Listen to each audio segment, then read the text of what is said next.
Hello friends, HP exam crack में आपका स्वागत है। तो फ्रेंड्स, आज हम डिस्कस करेंगे जेई सिविल का ओल्ड क्वेश्चन पेपर।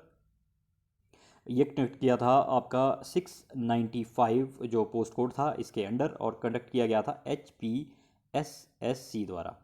ठीक है। तो चलिए देखते हैं इसका जो जीके पार्ट है वो हम सबसे पहले डिस्कस करेंगे।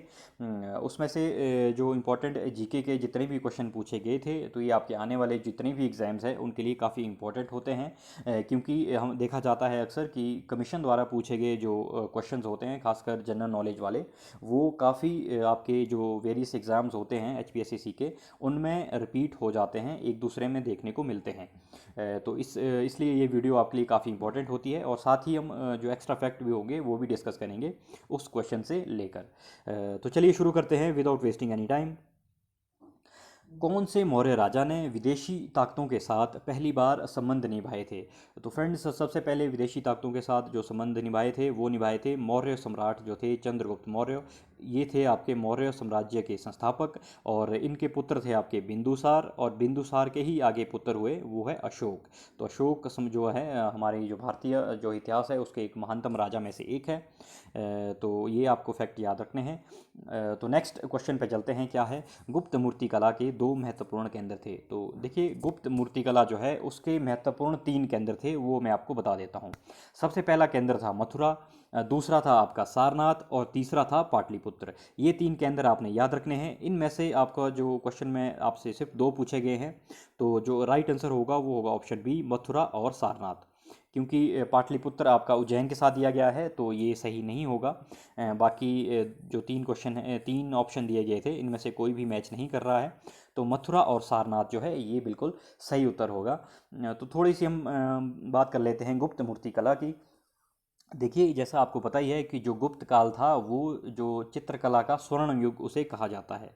चित्रकला का स्वर्ण युग किसे कहा जाता है, ये भी क्वेश्चन बनता है डायरेक्ट। तो ये कहा जाता है आपका गुप्त काल को। और एक क्वेश्चन और पूछा जाता है कि सबसे पहले ईंटों के स्थान पर जो पत्थर का प्रयोग जो आपकी निर्माण कला थी उसमें किसने किया था?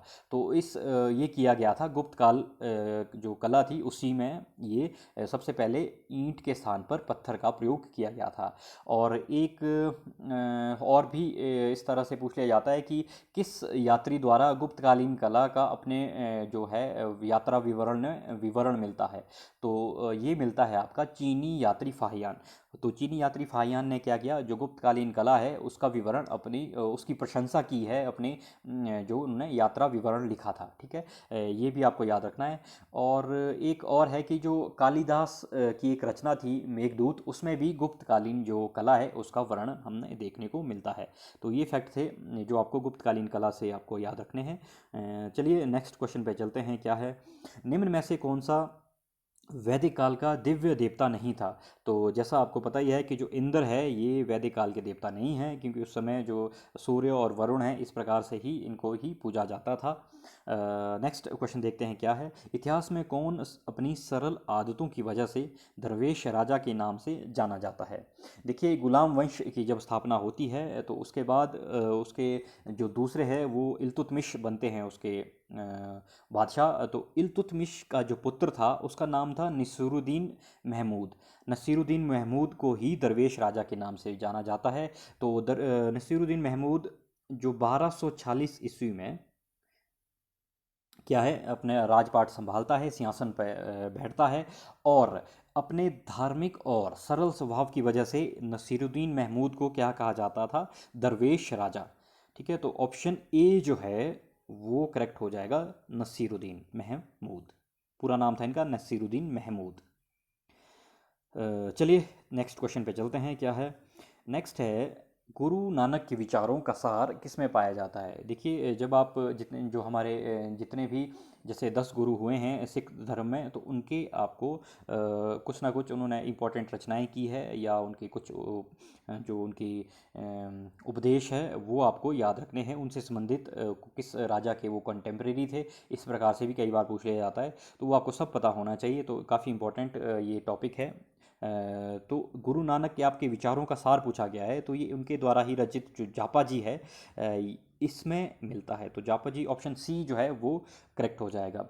और देखिए आदि ग्रंथ भी दिया गया है, ये भी सिख धर्म से ही रिलेटेड है। तो आदि ग्रंथ की जो स्थापना की गई थी, ये की गई थी अर्जन देव द्वारा, अर्जन देव द्वारा। तो ये फैक्ट आपको याद रखने हैं। तो चलिए नेक्स्ट देखते हैं क्या है। शिवाजी के बाद गोरिल्ला युद्ध रणनीति का सबसे महान प्रतिपादक माना जाता है। तो फ्रेंड्स ये माना जाता है बाजीराव प्रथम को। और बाजीराव प्रथम वही है जिनकी जो है जो स्पाउस थी, जो वाइफ थी, उनका नाम था मस्तानी। और जो बाजीराव प्रथम थे ये क्या है, ये आपके सेवंथ पेशवा थे मराठा एम्पायर के, सेवंथ पेशवा, सातवें पेशवा थे। और इन्हें काफ़ी पारंगत थे ये जो गुरिल्ला युद्ध रणनीति में। और इनके जो पिता थे उनका नाम था बालाजी विश्वनाथ। बालाजी विश्वनाथ के पुत्र थे बाजीराव प्रथम। और बाजीराव प्रथम के जो आपके पुत्र थे उनका नाम था बालाजी बाजीराव, सिर्फ बालाजी बाजीराव उनका नाम था। इसमें कंफ्यूज नहीं होना है आपको। देखिए जो बाजीराव प्रथम है इनके पिता थे बालाजी विश्वनाथ और इनके पुत्र थे बालाजी बाजीराव। तो ये थे इस क्वेश्चन से रिलेटेड एक्स्ट्रा फैक्ट। तो चलिए नेक्स्ट देखते हैं क्या है। इंदुलेखा का लेखक कौन है। देखिए सबसे पहले तो हमें ये पता होना चाहिए कि इंदुलेखा है क्या। देखिए एक उपन्यास है इंदुलेखा जो है, ये साहित्य है आपका मलयालम भाषा में जो लिखा गया है, मलयालम। तो काफ़ी इम्पोर्टेंट है, मलयालम भाषा का एक सबसे बेस्ट इसको माना जाता है। और इससे हमें क्या होता है कि जो उस समय की मलयालम जो आपकी साउथ इंडिया है उसके बारे में काफ़ी हमें जानकारी मिलती है, उस समय के सामाजिक व्यवस्था की। तो इसके जो 1889 में ये लिखा गया था। एक लड़की के ऊपर एक ये उपन्यास लिखा गया है। एक जो मेन नायिका है इसमें वो एक लड़की है, नायडू है, नायडू एक नायर, नायडू नहीं, नायर एक परिवार की एक लड़की थी, उसके ऊपर ये उपन्यास लिखा गया है। और इसका जो करेक्ट आंसर होगा कि लेखक आपसे पूछा गया है वो है चंद्र मेनन। ऑप्शन बी जो है वो करेक्ट होगा, चंद्र मेनन। तो ये फैक्ट थे इस क्वेश्चन से रिलेटेड। नेक्स्ट देखते हैं क्या है। भारतीय संघ किस साल में भारतीय राष्ट्रीय कांग्रेस में विलीन हुआ था। देखिए जो इंडियन एसोसिएशन था इसकी स्थापना कब हुई थी, ये भी एक क्वेश्चन बनता है। तो ये हुई थी आपकी 1876 ईस्वी में इंडियन एसोसिएशन की स्थापना होती है। और किसके द्वारा की गई थी, ये की गई थी आपकी सुरेंद्र नाथ बनर्जी द्वारा। ठीक है, इनके द्वारा की गई थी इंडियन एसोसिएशन की स्थापना। और ये कब विलय होता है आपका इंडियन नेशनल कांग्रेस में। देखिए 1885 में जैसे ही आपका आईएनसी की स्थापना होती है, उसका पहला अधिवेशन 1885 में हुआ। और उसका जो दूसरा अधिवेशन था वो 1886 में हुआ था, जो कि इस क्वेश्चन का राइट आंसर भी है। और 1886 में जो कलकत्ता में हुआ था अधिवेशन, दूसरा अधिवेशन, उसकी जो अध्यक्षता की थी वो की गई थी दादा भाई नौरोजी द्वारा। ये भी आपको याद रखना है, दादा भाई नौरोजी। और इसी अधिवेशन में जो इंडियन एसोसिएशन है वो मर्ज हो जाता है आपका इंडियन नेशनल कांग्रेस में। तो ये आपका इसलिए ऑप्शन ए जो है आपका ये करेक्ट आंसर हो जाता है इस क्वेश्चन का। देखिए नेक्स्ट क्वेश्चन पे चलते हैं। अब क्या है, निम्न में से कौन सा महाद्वीप गोंडवाना लैंड का भाग नहीं है। टेक्टोनिक प्लेट थ्योरी आपने पढ़ी होगी अगर जियोग्राफी में, तो अगर नहीं पढ़ी है तो कृपया पढ़ लें क्योंकि काफ़ी इंपॉर्टेंट है और इससे क्वेश्चन आसपास रिलेटेड पूछ ही लिया जाता है। तो गोंडवाना का भाग नहीं आपसे पूछा गया कौन सा गोंडवाना लैंड का भाग नहीं था। तो इसका जो राइट आंसर होगा वो होगा ऑप्शन डी, यूरोप। यूरोप इसका भाग नहीं था क्योंकि यूरेशियन प्लेट थी, उससे अलग होकर यूरोप बना है। जबकि गोंडवाना लैंड से ऑस्ट्रेलिया, अफ्रीका और एंटार्क्टिका जो है ये वाले पार्ट बने हैं। नेक्स्ट क्वेश्चन पे चलते हैं क्या है। नेक्स्ट है प्राणी, वनस्पति और अन्य सूक्ष्म जीवों की जीवाश्म पाई जाती है। तो देखिए चट्टानें होती है आपकी जैसे प्लूटोनिक होती है, मेटामॉर्फिक होती है, इग्निस होती है, सेडिमेंट्री होती है। तो इनमें से जो जीवाश्म जिसमें पाए जाते हैं वो पाए जाते हैं आपके ऑप्शन बी सेडिमेंट्री रॉक्स में। तो ऑप्शन बी जो अवसादी चट्टान है ये हो जाएगा राइट आंसर इस क्वेश्चन का। बाकी आपने इग्निस जैसे होती है आपकी आग्नेय शैल होती है, जो कि आपके जब ज्वालामुखी विस्फोट होता है उससे जो उसका लावा निकलता है और वो ठंडा होता है, उससे जो चट्टानें बनती है वो आग्नेय शैल होती है। तो इस तरह से आपने जितनी भी चट्टानें हैं उनके बारे में एक बार आप पढ़ लें। और देखिए नेचुरल जो क्लाइमेट की वजह से जो जब कोई चीज़ में रिफॉर्म आता है, कोई चीज़ जब चेंज होती है मैं तो उसे क्या कहा जाता है, उसे कायांतरित चट्टान कहा जाती है। जो नेचुरल फैक्टर कुछ भी हो सकता है, हवा हो सकता है, पानी हो सकता है। जैसे पानी में कोई है चट्टान है तो वो कायांतरित होकर मेटामॉर्फिक रॉक्स में परिवर्तित हो जाती है। तो इस प्रकार से कोई दबाव है, हवा का है चाहे वो पानी का है, गैस किसी का भी है, तो वो उससे जो आपकी चट्टान बनेगी वो कायांतरित चट्टान कहलाएगी। तो इस प्रकार से आपने हर चट्टान के बारे में थोड़ा थोड़ा बेसिक नॉलेज आपने लेनी है कि वो कैसे फॉर्म होती है और उससे किस किस चीज़ से वो रिलेटेड है। तो चलिए नेक्स्ट है, निम्न में से कौन सी अवधि हवाएं अल नीनो से प्रभावित है। देखिए जो इंडियन मॉनसून है उस पर अल नीनो और ला नीनो, ला नीनो और अल नीनो है, ये दो प्रमुख हवाएं हैं। इनका बहुत ही इफेक्ट पड़ता है। जिस वर्ष आपका अल नीनो इफेक्ट होता है, अल नीनो देखिए जिस वर्ष आपका अल नीनो इफेक्ट होगा उस वर्ष क्या होगा, भारत में कम वर्षा होगी। ठीक है, देखिए इंपॉर्टेंट फैक्ट है, मैं आपको क्लियर कर देता हूँ, इसके बाद आपको कभी कन्फ्यूज़न नहीं होगा। अल नीनो वर्ष जिस समय होगा उस समय भारत में क्या होगा, वर्षा कम होगी। ठीक है, लेकिन जो पेरू वाला इलाका है, पेरू जो कि आपकी साउथ अमेरिका में आता है, उस समय उस साइड क्या होगी, वहाँ बाढ़ आ जाएगी। भारत वाली साइड में कम वर्षा होगी। ऑस्ट्रेलिया में भी कम वर्षा होगी, जो ऑस्ट्रेलिया वाला जो पार्ट है वहाँ भी आपकी कम वर्षा होगी। लेकिन पेरू में क्या है, वहाँ पे बाढ़ की स्थिति यानी भारी बारिश वहाँ पे होगी।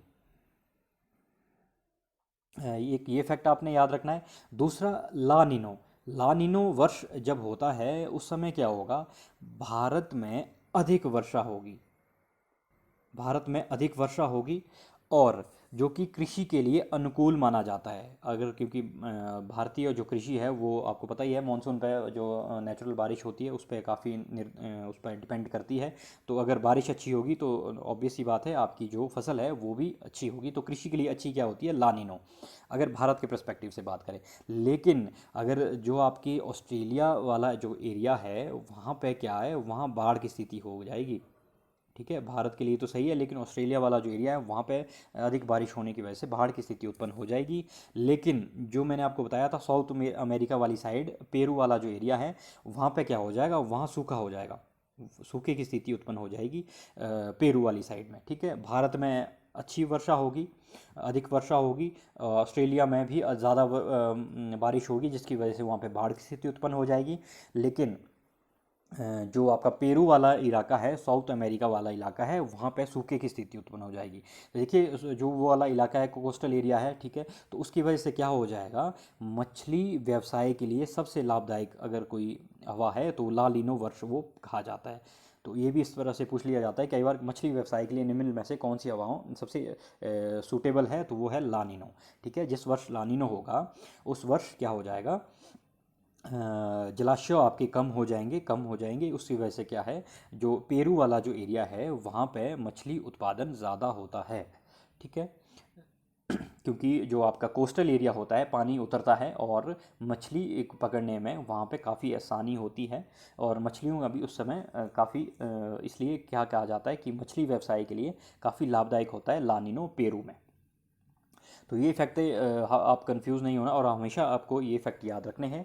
इसी से संबंधित आपसे क्वेश्चन पूछ लिए जाते हैं बार बार। तो चलिए नेक्स्ट क्वेश्चन देखते हैं क्या है, निम्न में से कौन सी ग्रीन हाउस गैस नहीं है।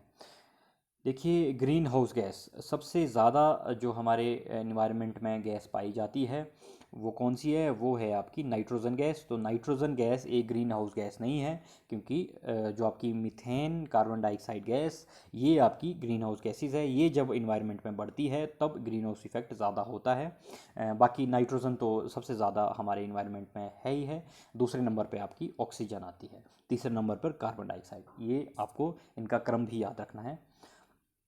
तो फ्रेंड्स ये थे इम्पोर्टेंट क्वेश्चन जो कि हमने इस वीडियो में डिस्कस किए। इसी प्रकार से हम नेक्स्ट वीडियो में जो बचे हुए क्वेश्चन हैं वो हम नेक्स्ट पार्ट्स में डिस्कस करेंगे। तब तक आप keep watching HP exam crack और इसी प्रकार से keep studying and do not forget to subscribe HP exam crack. Thanks for watching this video.